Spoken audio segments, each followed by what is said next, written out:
하나님께 영광의 박수를 올려드립시다. 오늘 또 우리 하나님께서 우리의 찬양과 예배를 통해서 영광 받으실 줄 믿습니다. 네, 사랑하는 우리 대길교회 성도 여러분, 오늘 우리가 함께 살펴볼 말씀은 레위기의 말씀입니다. 성경을 처음부터 읽어 내려가다 보면 우리는 종종 위기를 겪는 공간이 있는데요.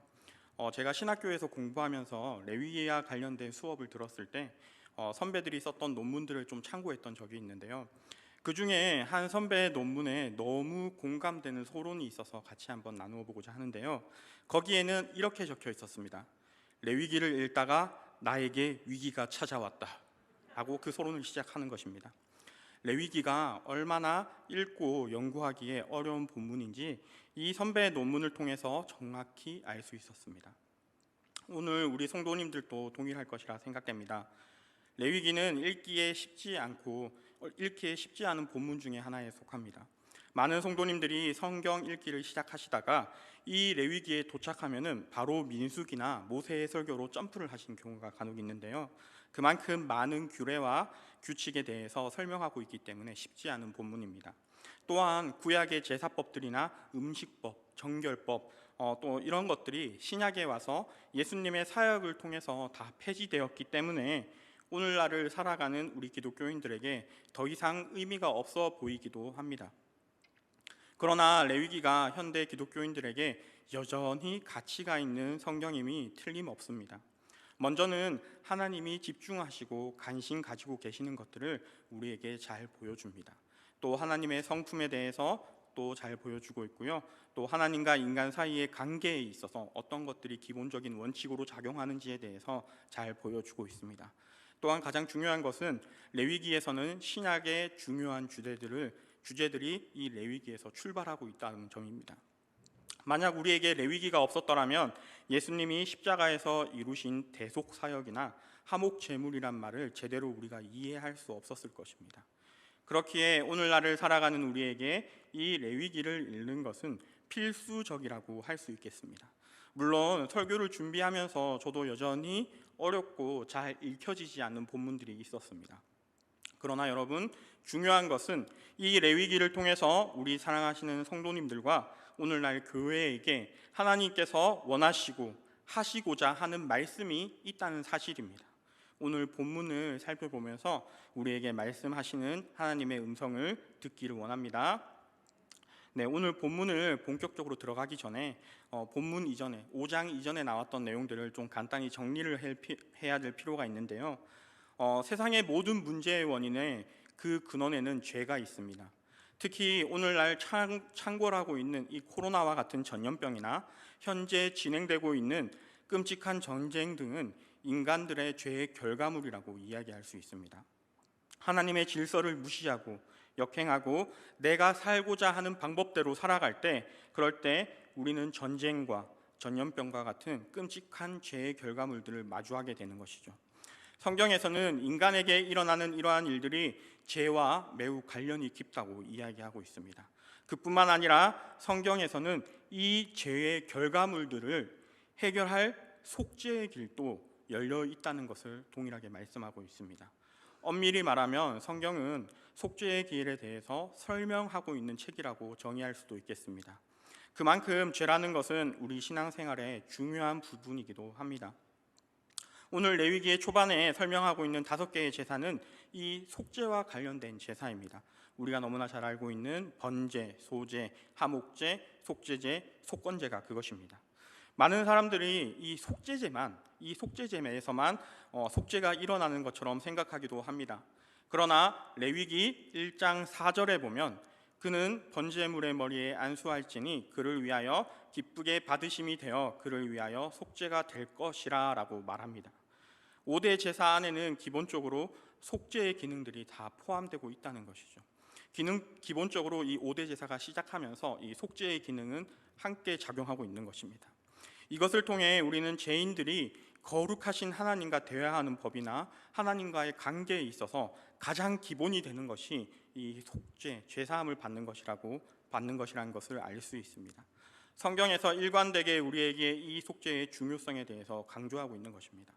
그렇다면 오늘 우리가 살펴볼 이 속죄제와 다른 제사들은 어떤 차이점이 있는지 한번 살펴보기를 원하는데요. 먼저 번제와 소제와 화목제는 일반적인 제사였습니다. 이 일반 제사는 제사를 드려야 할 특정한 사유들이 언급되지 않고 있습니다. 또한 각 제사의 마지막에 이는 여호와께서 향기로운 냄새니라라는 문구가 후렴으로 들어가 있습니다. 레위기 6장 21절입니다.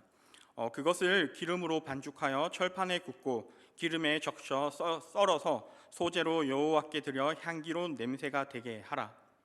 여러분, 반면에 특수한 제사, 우리가 오늘 살펴볼 속죄제와 속건제는 항상 제사를 드릴 수밖에 없는 어떤 죄에 대해서 언급을 하고 있습니다. 또 앞에서 나오던 여호와께 향기로운 냄새니라라는 후렴구의 문구가 등장하지 않는 특징이 있습니다.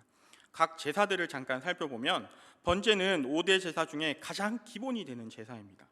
가장 먼저 다뤄지며 각종 절기의 바탕이 되는 제사이죠. 민수기 28장과 29장에 보면 절기별 제사들에 대해서 성경이 소개하고 있는데, 그때 번제는 항상 그 절기를 시작하는 맨 처음 자리에 소개되고 있습니다. 그래서 번제는 가장 기본적이며 하나님과 만남의 장을 열어주는 제사인 것이죠. 소제는 아직도 그 기능에 대해서 다 연구되지 않고 풀리지 않은 제사 중에 하나입니다. 특별히 이 소제는 다른 제사와 병행하여 드리면서 대체적으로 제사자의 구원이나 간구의 기도를 상징하는 역할로 보여집니다. 화목제는 하나님과 관계를 기념하는 잔치와 같은 제사입니다. 이 제사는 5대 제사 중에 유일하게 제사의 모든 참여자가 제물의 일부를 나누어 갖는다는 점에서 이러한 잔치, 화목의 성격을 잘 보여주고 있는 것이죠. 화목제를 통해서 하나님과의 관계를 회복하고 기념하고 기뻐하는 것입니다.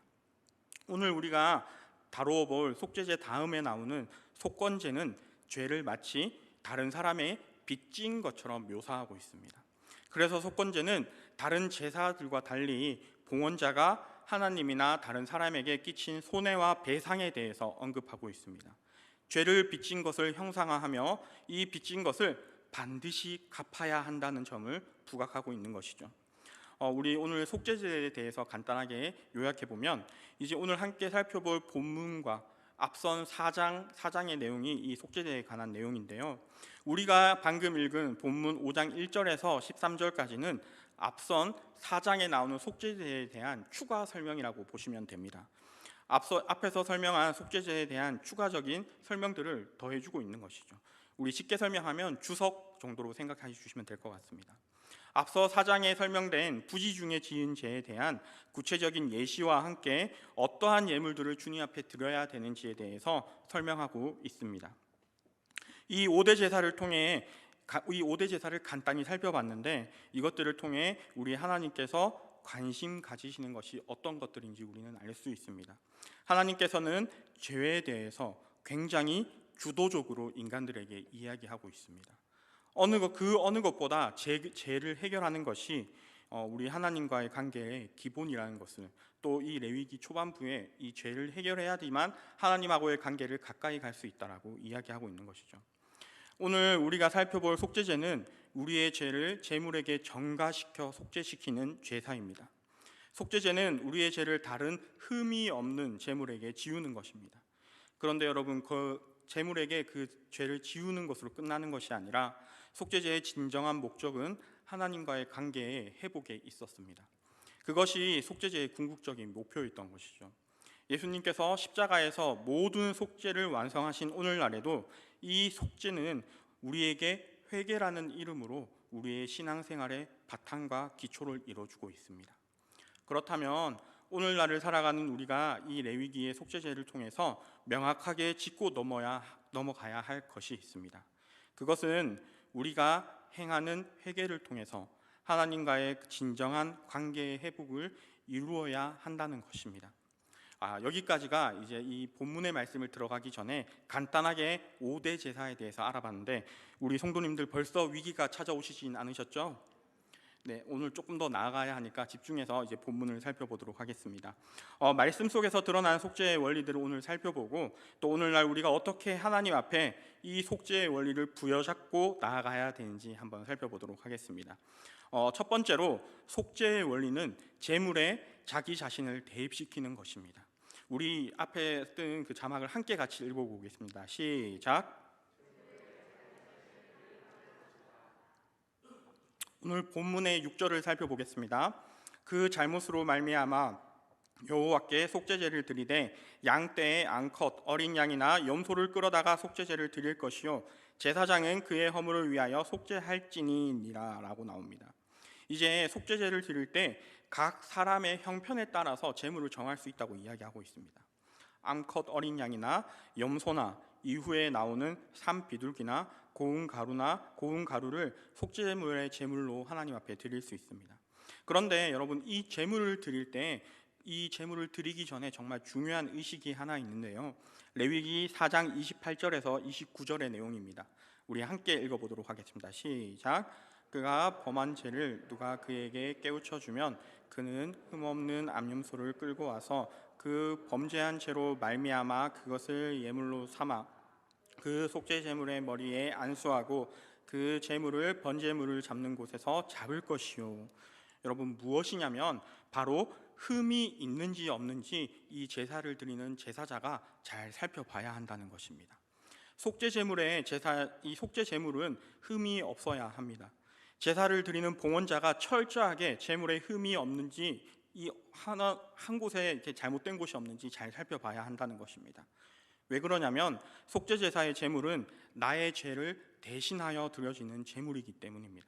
그래서 이 제물을 끌고 온 봉헌자가 그 머리에 안수하고 제물을 잡습니다. 봉헌자가 제물을 안수할 때 내가 이 제물과 동일합니다라는 마음과 정성을 다해서 안수하는 것이죠. 나의 죄를 이 제물이 대신 지는 것에 대해서 이 제물이 흠이 없어야지 나의 죄가 사해진다는 것입니다. 그런데 여러분, 여기서 정말 중요한 사실은 제사를 규정에 맞게 제사했다고 해서 우리가 이 규칙에 맞게 순서에 맞게 하나님 앞에 제사를 드렸다고 해서 끝나는 것이 아니라는 것입니다. 제사의 규칙에 맞게 제사를 했다고 해서 죄가 사해지는 것이 아닙니다.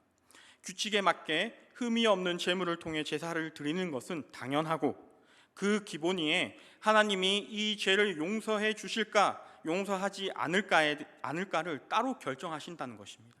무슨 말이냐면 많은 기독교인들이 신약의 표현으로 우리가 하나님 앞에 회개하기만 하면 하나님이 우리의 죄를 무조건 용서해 주시는 줄 알고 있습니다. 그러나 웨스터민스터 신앙고백서 15장 생명에 이르는 회개 3절에 따르면 회개란 우리가 지은 죄에 대한 하나님의 형벌을 만족시키는 것도 아니요 용서의 원인도 아니다라고 이야기합니다. 우리의 회개와 하나님의 용서가 결코 원인과 결과의 관계가 아니라는 뜻입니다. 우리가 회개하면 하나님께서 용서하셔야 하는 그런 자동적인 시스템이 아니라는 것이죠. 속죄는 전적으로 하나님의 주권에 달려 있습니다. 그렇기 때문에 오늘 이 속죄제에 있어서 가장 중요한 것은 예배자가, 봉헌자가 제사의 절차를 얼마나 깍듯하게, 얼마나 칼같이 지키냐는 것이 아닙니다. 이 절차를 잘 지키는 것은 기본이고 어느 만큼 그 제물과 자기 자신을 동일시했는가, 어느 만큼 제물과 나의 죄를 대치시켰는가에 있는 것입니다. 이것이 중요한 사실입니다. 그 제사를 드리는 그 제사자의 마음의 정성에 있다는 뜻이죠. 그래서 제사자는 자신을 꼼꼼히 살펴보고 그리고 제물에 흠결이 있는지 꼼꼼히 살펴보면서 하나님 앞에 자신의 죄를 사하여 달라고 제사를 드리는 것이었습니다. 여러분, 우리도 흠이 없고 철저하게 속죄제를 드려야 합니다. 이 속죄제가 우리 생활 속에서 제대로 이루어지려면 우리는 우리의 죄를 꼼꼼하게 살펴보고 자기 자신을 좀 돌아봐야 합니다. 우리는 죄에서 절대 자유로울 수 없습니다. 또한 세상에 속해 있기 때문에 언제나 죄에 노출되어 있습니다. 이 땅에서는 죄를 떠나서 살 수 있는 방법이 없는 것이죠. 만약 우리가 속죄의 방법을 몰랐다면 어쩔 수 없었겠습니다. 그러나 우리는 예수 그리스도께서 이 땅에 오셔서 십자가를 통해 우리에게 속죄의 길을 열어주셨다는 것을 너무나 잘 알고 있기 때문에 이 자리에서 하나님을 예배하고 있는 것이죠. 그렇기에 우리는 이 속죄제의 정신을 우리 삶 속에서 반드시 실천하고 살아내야 합니다. 그중 첫 번째가 바로 자기 자신의 재물을 동일시하는 것, 자기 자신의 죄를 정말 흠없이 돌아보고 자기의 회개를 돌아보면서 성찰하는 것입니다. 자신을 철저하게 돌아보며 흠결이 있는 것들을 찾아내어서 회개해야 된다는 것이죠. 나의 죄를 대신하여 죽으신 흠이 없는 제물 예수 그리스도를 계속해서 기억하고 우리의 삶에 그 흠결 없는 예수님과 대치시키면서 살아가야 한다는 것입니다. 그분의 삶을 따라가기 위해서 계속해서 죄에 대해서 철저하게 회개해야 된다는 것입니다. 오늘날 우리에게 일어나고 있는 수많은 문제들, 코로나와 같은 것들, 전쟁과 같은 것들은 그 근원에 죄가 쌓여 있습니다. 인간들의 죄가 그 근원에 있습니다. 우리는 그 죄의 문제를 해결하기 위해서 이 속죄제의 원리를 통해서 죄의 해결이 속죄됨, 사하심을 받는 것이 꼭 필요하다는 것입니다. 그렇다면 속죄제의 원리 두 번째, 우리는 어떤 것들을 속죄해야 될까요? 오늘 본문의 1절에서 4절 레위기 4장에 부지 중에 지은 죄에 대해서 1절에서 4절이 추가적으로 설명해 주고 있습니다. 이것은 하나님 앞에서 우리가 책임져야 하는 죄의 폭과 깊이에 대해서 설명해 주는 것이기도 합니다. 2절에서 3절을 다시 한번 읽어보겠습니다.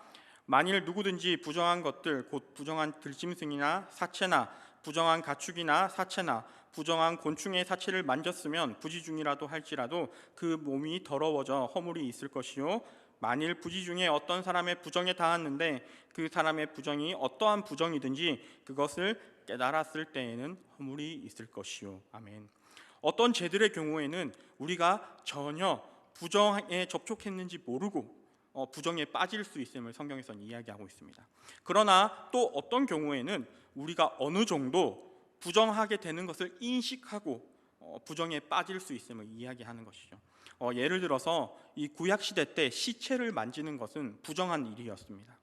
그러나 레위기 21장 1절에서 3절에 보면 여호와께서 모세에게 이르시되 아론의 자손 제사장들에게 말하여 이르라 그의 백성 중에 죽은 자를 만짐으로 말미암아 스스로를 더럽히지 말려니와 그의 살부치인 그의 어머니나 그의 아버지나 그의 아들이나 그의 딸이나 그의 형제나 출가하지 아니한 처녀인 그의 자매로 말미암아서는 몸을 더럽힐 수 있느니라 라고 이야기합니다. 즉 가족의 장례식이 있다면 부득이하게 이 시체를 만지는 일이 허용되고 있다는 것입니다. 그러나 이들이 명백히 이 접촉이 부정한 것임을 깨닫고 있었기 때문에 이런 일이 발생했을 때에는 그것을 깨달았을 때에는 신속히 이 부정을 처리해야 했습니다. 즉 속죄를 했어야 된다는 말이죠. 또 1절과 4절에 나타난 죄들의 경우에는 자신이 죄인 것을 인지하고는 있지만 그것을 통해 하나님과의 관계가 위기에 빠질 수 있다는 것을 충분히 깨닫지 못하는 죄들에 관한 설명입니다. 1절과 4절을 한번 읽어보겠습니다. 만일 누구든지 조조하는 소리를 듣고서도 증인이 되어 그가 본 것이나 알고 있는 것을 알리지 아니하면 그는 자기의 죄를 져야 할 것이요 그 허물이 그에게로 돌아갈 것이며 만일 누구든지 입술로 맹세하여 악한 일이든지 선한 일이든지 하리라고 함부로 말하면 그 사람의 함부로 말하며 맹세한 것이 무엇이든지 그가 깨닫지 못하다가 그것을 깨닫게 되었을 때에는 그중 하나에 그에게 허물이 있을 것이니라고 이야기하고 있습니다. 앞선 4절에 성급한 맹세를 한 경우에 이것들을 살펴보면 비록 이것이 상대방에게 좋은 것을 약속한다고 할지라도 죄가 될 수 있다고 이야기합니다. 비록 그 맹세가 좋은 의도에서 나온 것이고 상대방을 유익하게 하는 것이라고 할지라도 성급한 맹세는 죄라는 것이죠. 여러분 이렇게 어려운 1절에서부터 4절의 말씀들을 쫙 살펴보니까 앞선 1절에서 4절까지의 이 죄들을 살펴보니까 공통점이 하나 있습니다. 무엇이냐면 전부 우리가 쉽게 깨닫기 어려운 죄들이라는 공통점을 가지고 있습니다. 내가 잘 깨닫지 못하는 죄는 무엇일까요? 우리는 회개 기도할 때 보통 뚜렷하게 죄인 것 같은 죄, 또 죄질이 고약한 것만 놓고 기도하고 그것이 우리에게 익숙한 회개 기도의 패턴입니다. 그렇기 때문에 회개 기도가 일상 속에서 계속해서 이어지는 것에 조금 힘듦이 있는 것이죠. 그러나 우리가 죄인 줄 모르고 죄인 줄 모르고 짓는 죄가 있다고 오늘 성경에서는 이야기하고 있습니다. 부지 중에 짓는 죄, 내가 죄를 지었는지 모르지만 깨달음을 얻는 죄가 있다고 이야기하고 있습니다. 심지어 그것에 대해서 우리는 이것이 하나님이 기뻐하시지 않는 일이구나, 하나님께서 이것들을 원하시지 않는 것이구나 하고 알고 있음에도 어느 정도 인식을 하고 있습니다. 그것이 무엇입니까? 우리가 은밀한 죄, 하나님 앞에 은밀하게 짓는 죄에 대해서 이야기하는 것이죠. 우리의 회개는 뚜렷하고 구체적인 것뿐만 아니라 은밀하고 내 안에 감춰진 나쁜 습관들까지 회개해야 합니다. 나도 모르게 말로 남을 깎아내리는 것, 내 기분이 중심된 가치 판단, 교만한 마음들, 나태한 정신들, 음란한 생각들, 무절제한 습관들, 이것들이 저와 여러분이 엄밀히 따져야 할 회개의 중요한 부분들입니다. 그런데 여러분, 우리 사랑하는 여러분, 여기에서 더 나아가서 어떤 것이 우리의 부지 중에 짓고 있는 죄일까요? 저와 여러분이 부지 중에 짓게 되는 죄, 그것이 무엇입니까? 그것은 무엇이냐면 교회 지도자들이, 말씀을 가르치는 사람들이 성경을 읽지 않는 것, 또 교회에서 중요한 자리에 있는 사람들이 기도하지 않는 것, 은밀하게 자신의 욕심을 채우며 살고 있는 부적절한 관계들, 비성경적인 방법으로 자신의 만족을 채우는 삶들, 음란한 생각과 환경에 적극적으로 찾아가지는 않는다 할지라도 그것이 스치는 것을 은밀하게 붙잡고 있는 모습들, 여러분, 이것이 저와 여러분이 부지 중에 지은, 그리고 인식은 하고 있지만, 죄라는 것을 알고 있지만, 하나님께서 기뻐하시지 않는다는 것을 알고는 있지만 하나님과 죄인지 아닌지 줄다리기 하면서 사는 그런 죄들 중에 하나입니다. 이러한 죄들을 지었을 때 성경에서는 바로 그 죄를 회개하고 고백하고 속죄하라고 이야기합니다. 5절과 6절의 말씀을 한번 살펴보겠습니다. 한번 같이 읽어볼까요? 시작. 이 중 하나의 허물이 있을 때에는 아무 일에 잘못하였노라 자복하고 그 잘못으로 말미암아 여호와께 속죄제를 드리되 속죄제를 드릴 것이요. 아멘. 하나님은 이런 부지 중에 지은 죄의 경우에도 거룩한 백성으로 살아야 하는 자들이 죄를 지었다라고 말씀하시면서 꼭 속죄해야 된다고 이야기하십니다.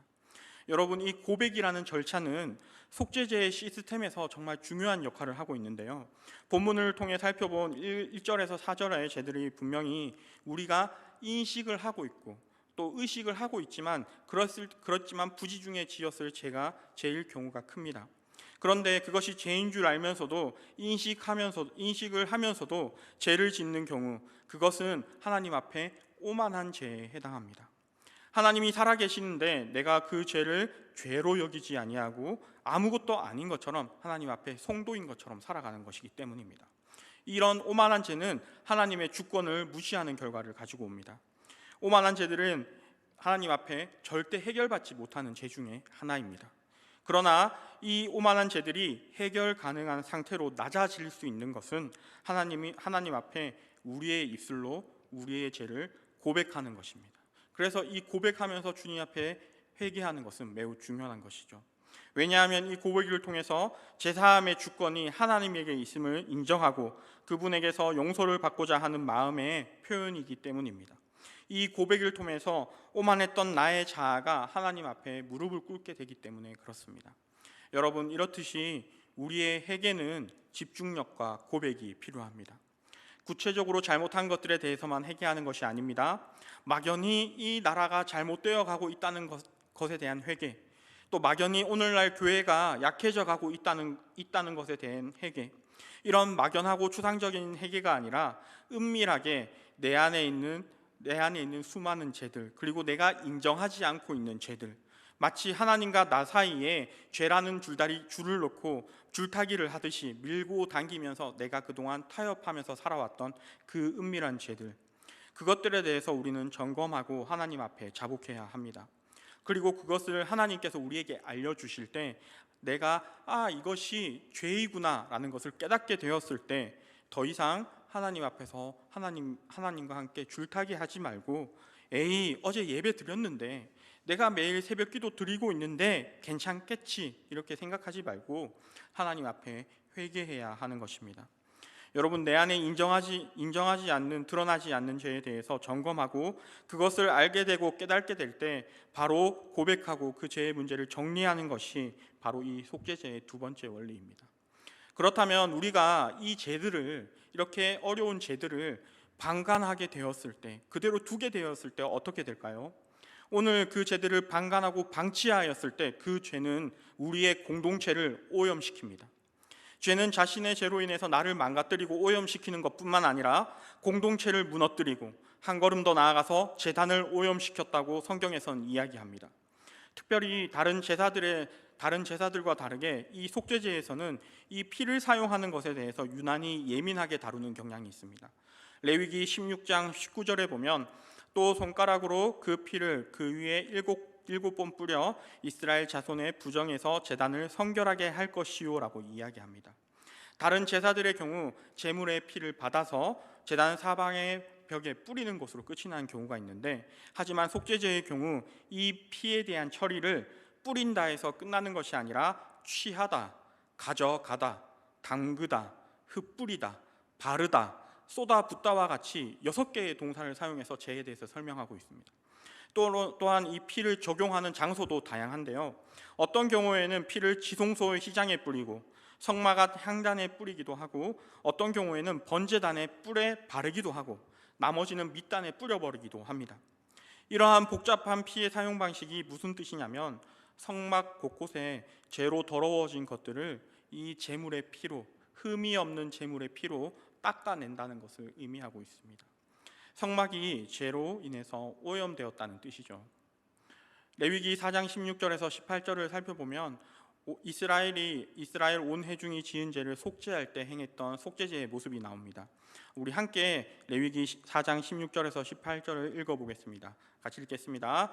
기름 부음을 받은 제사장은 그 소송아지의 피를 가지고 회막에 들어가서 그 제사장이 손가락으로 그 피를 찍어 여호와 앞 휘장 앞에 7번 뿌릴 것이며, 또 그 피로 회막 안 여호와 앞에 제단 뿔들에 바르고 그 피 전부는 회막 문 앞에 번제단 밑에 쏟을 것이며, 피를 가지고 가서 이 내성소라고 불리는 그 지성소 안에 있는 그 장막 안까지 들어가서 분향단 앞에 네 뿔에 이 피를 바른다고 이야기하는 것입니다.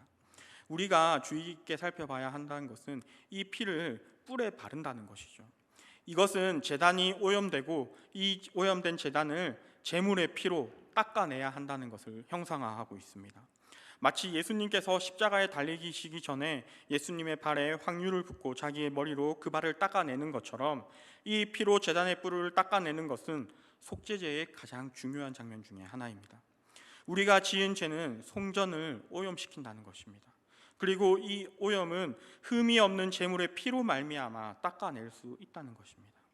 하나님의 백성인 이스라엘의 일원이 죄를 짓는다는 것은 하나님이 내주하시는 이 이스라엘의 진영 가운데 죄가 들어와서 오염되었다는 것을 의미합니다. 이때 흥미로운 것은 죄라는 오염물은 단순히 죄인이나 자신이 속한 공동체만 오염시키는 것이 아니라는 것입니다. 죄는 진영 가운데 있던 하나님의 임재의 상징물인 성막과 거룩한 제단도 더럽힌다는 것입니다. 내가 지은 죄가 교회의 거룩성을 파괴할 수 있다는 사실입니다. 여러분, 마지막 속죄의 원리는 피로 제단을 닦아내듯 우리 안에 오염된 것을 닦아내고 철저하게 하나님 앞에 항복해야 한다는 것입니다. 여러분, 이게 조금 어려운 말처럼 들리지만 이게 무슨 말이냐면, 우리가 매주 드려지는 우리의 예배, 우리의 교회, 주의를 거룩하게 지켜내야 한다는 의미입니다. 여러분, 교회는 거룩한 곳입니다. 오늘날 이 시대를 살다 보면 과연 교회가 거룩한가라는 질문을 하게 될 때가 있습니다. 그러나 여러분, 교회는 거룩합니다. 영원히 거룩한 곳입니다. 왜 그렇습니까? 하나님의 말씀이 거룩하기 때문에 그렇습니다. 하나님의 말씀의 거룩성이 이 교회의 거룩성을 유지시켜 주는 것이죠. 성도 한 명 한 명의 흔결 없는 삶을 살기 때문에, 성도가 하나님 앞에서 정말 순수한 삶을 살기 때문에 교회가 거룩한 것이 아니라 하나님의 말씀이 거룩하기 때문에 교회는 거룩한 것입니다. 사랑하는 성도 여러분, 그렇기 때문에 오늘 우리에게 그 거룩한 말씀이 죄사함, 속죄, 회개에 대해서 결코 자시한다거나 너무 익숙해져서 무뎌지면 안 된다고 이야기하고 있습니다. 그렇게 될 때 우리는 우리의 교회가, 우리의 예배가 나의 죄로 오염된다고 이야기하는 것입니다. 우리는 이 예배의 거룩함을 지키기 위해서 지금보다 훨씬 더 많은 노력과 정성을 들여야 합니다. 그것이 구약의 속죄제가 오늘 우리 공동체에게 도전하고 있는 말씀입니다. 그 시작은 무엇입니까? 바로 하나님 앞에 철저한 회개를 하는 것입니다. 하나님과 은밀히 줄타기하는 그 죄, 하나님 앞에서 내가 타협하고 있는 내 속에 나만 알고 있는 그 죄들을 하나하나 주님 앞에 회개해 나가야 된다는 것입니다. 여러분, 우리는 또한 공동체의 잘못을 소홀히 해서는 안 됩니다. 말씀이 말씀답게 선포되지 않는 죄를 허용해서는 안 됩니다. 하나님을 높이는 일이 약해지는 것을, 하나님을 예배드리는 일이 약해지는 것을 우리가 계속해서 점검하고 그렇게 되지 않도록 노력해야 합니다. 더불어서 여러분, 우리의 이 공동체를 무너뜨릴 만한 것이 무엇입니까? 우리의 공동체가 무너뜨려질 만한 것은 세상의 도전과 핍박과 환난이 아닙니다. 바로 우리가 가지고 있는 죄들입니다. 여러분, 그렇다고 해서 우리가 너무 이 죄에 대해서 죄책감에 사로잡혀 있어서는 안 됩니다. 오늘 본문의 속죄제의 원리를 통해서 우리가 배워야 할 것은 내가 죄책감을 가져야 한다. 내가 그 죄에 대해서 무력감을 가져야 한다. 내가 하나님 앞에 매일매일 회개하지만 계속해서 반복되어지는 죄들 속에서 정말 나는 어쩔 수 없구나라는 그 무력감을 가져야 한다는 것이 아니라 오히려 너무 죄에 대해서 무뎌져 버린 우리의 인생을, 우리의 신앙을 말씀을 통해서 계속해서 돌아봐야 한다는 것이죠. 여러분, 우리가 한번 이렇게 질문해 볼 수 있겠습니다. 여러분, 우리가 회개하면서 신앙생활 하고 계십니까? 하나님과 혹시 줄타기 하고 계시지는 않습니까? 분명히 이것이 하나님이 원하시는 것이 아니라는 생각을 가지고 있습니다. 내 안에 분명히 이것은 하나님께서 기뻐하지 않는 것이야 라는 마음이 있습니다. 그런데 여러분, 그것을 무시해버리고 내가 하고자 하는 대로 살아가고 계시진 않습니까? 부정한 것을, 음란한 것을 일부러 찾지는 않아도 나에게 침투해오는 그 부정과 음란을 속으로 염탐하고 계시진 않습니까? 분명 세상의 돈보다, 어떠한 권력보다 하나님이 나의 삶의 우선순위인데 그걸 내가 너무 잘 알면서도 나의 삶을 의도적으로 세상의 성공의 길로 몰고 가고 있지는 않으십니까? 여러분, 이러한 은밀한 죄가 우리 공동체 전체를 오염시키는 것입니다. 사랑하는 여러분, 여기까지 달려오셨는데 위기가 찾아오셨습니까? 네, 조금 어렵고 힘든 말씀인데 여러분, 드디어 마무리입니다. 우리 끝까지 함께 말씀을 마무리하도록 하겠습니다. 집중해 주시고 가도록 하겠습니다. 오늘 레위기 말씀을 통해서 하나님께서 회개의 원리들을 다시 한번 우리에게 보여주고 계십니다. 우리는 하나님 앞에 흠이 없게 철저히 우리 자신을 돌아봐야 합니다. 죄를 사하여 주시는 것은 하나님의 절대적인 주권입니다. 회개했다고 해서 사라지는 것이 아니라 하나님께서 받으실지 말지는 하나님의 주권이라는 소리이죠. 그럼 우리가 어떻게 해야 될까요? 더욱더 철저하게 우리 자신을 돌아보고 그리스도의 십자가 앞에, 그 희생제물 앞에 우리의 모든 죄를 못 박아야 하는 것입니다. 이 죄의 문제가 우리를 죽을 때까지 집요하게 쫓아다니면서 우리를 힘들게 할지라도 결코 그것과 타협해서는 안 됩니다. 치열하게 싸우면서 돌아보고 또 그것이 따라오면 또 떨쳐내고 해야 된다는 것이죠. 또한 부지 중에 지은 죄, 의식은 있지만 하나님 앞에서 줄타기 하면서 내 스스로 내 마음속에 굳이 기억하지 않고 타협했던 그런 죄들, 일상적인 삶에서 찾아오는 은밀하고 내 안에 숨겨져 있는 죄들, 그것이 죄라는 것을 우리가 깨닫게 되었을 때 그 죄를 하나님 앞에 자복해야 합니다. 고백하고 죄라는 것을 인식하며 치열하게 싸워야 합니다. 그러한 죄들이 우리가 하나님하고 멀어지는 그런 원인이 되는 것이죠. 또한 우리는 우리의 죄가 나에게서 끝나는 것이 아니라 교회와 연결되어 있다는 사실을 잊지 말아야 합니다. 그래서 주의를 지키고 교회를 지키고 예배를 지키는 일에 우리가 좀 더 힘써야 하는 것이죠. 사랑하는 여러분, 속죄제를 통해서 우리는 거룩하신 하나님과 함께하기 위해 정결하고 거룩해야 한다는 것을 알았습니다. 죄는 하나님이 우리와 함께하는 것을 방해합니다. 구약의 속죄제, 이제 더 이상 구약의 속죄제처럼 희생제물은 없어졌지만 갈보리에서 예수 그리스도의 십자가를 지심으로 이 세상에 더 이상 희생제물은 없어졌지만 죄를 고백하는 것은 여전히 우리의 신앙생활에 여전히 우리의 회개 가운데 가장 중요한 핵심입니다. 진정한 고백은 죄에 대해서 인정하고 하나님이 거룩하시고 말씀이 거룩하다는 것을 인정하는 것입니다.